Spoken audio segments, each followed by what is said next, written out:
తెలంగాణలో రేవంత్ సర్కార్ కొలువు తీరి ఏడాది పూర్తవుతుంది. ఈ సమయంలో ప్రభుత్వం కీలక నిర్ణయాలు తీసుకుంటుంది.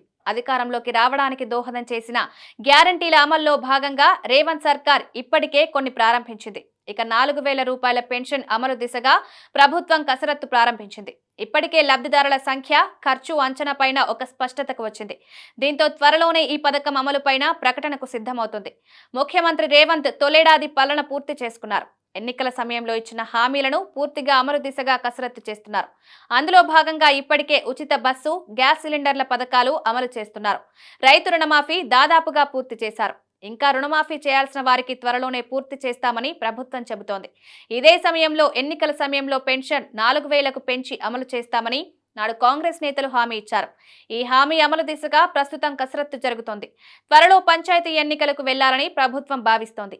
ఈ ఎన్నికలకు ముందే పెండింగ్ హామీలను అమలు చేయాలని ఆలోచన చేస్తోంది.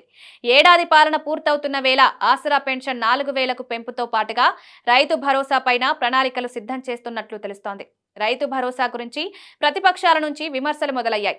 ఆసరా పెన్షన్ పెంపు, రైతు భరోసా అమలు కాకపోవడం పైన ప్రజల్లో కొంత అసంతృప్తి ఉన్నట్లు పార్టీలో చర్చ సాగుతోంది. దీంతో ఈ రెండు అమలు చేయడం ద్వారా పూర్తి సానుకూలత వస్తుందని అంచనా వేస్తున్నారు. ప్రభుత్వం ప్రస్తుతం నిర్వహిస్తున్న సర్వేలోనూ పలువురు వీటి కోసం ప్రశ్నిస్తున్నట్లు గుర్తించారు. ఈ రెండు అమలు చేయకుండా స్థానిక సంస్థల ఎన్నికలకు వెళ్తే నష్టం తప్పదని భావిస్తున్నారు. దీంతో ప్రస్తుతం 2,000 రూపాయలకు ఉన్న పెన్షన్ను 4,000కు, దివ్యాంగులకు 4,000 ఉన్న పెన్షన్ను 6,000కు పెంచేలా ఆర్థిక శాఖ ప్రతిపాదనలు సిద్ధం చేస్తోంది. వచ్చే నెల 9వ తేదీ నుంచి అసెంబ్లీ శీతాకాల సమావేశాలు ప్రారంభం కానున్నాయి. రైతు భరోసా పైన అసెంబ్లీలో చర్చించిన తర్వాతనే అమలుపైన ప్రకటన చేయాలని ప్రభుత్వం భావిస్తుందని సమాచారం.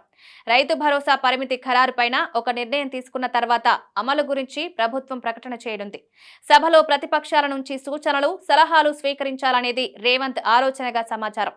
దీంతో వచ్చే నెలలో అసెంబ్లీ సమావేశాల్లో ఈ అంశంపైన చర్చించిన తర్వాత ప్రభుత్వం తుది నిర్ణయం తీసుకునే అవకాశం ఉంది.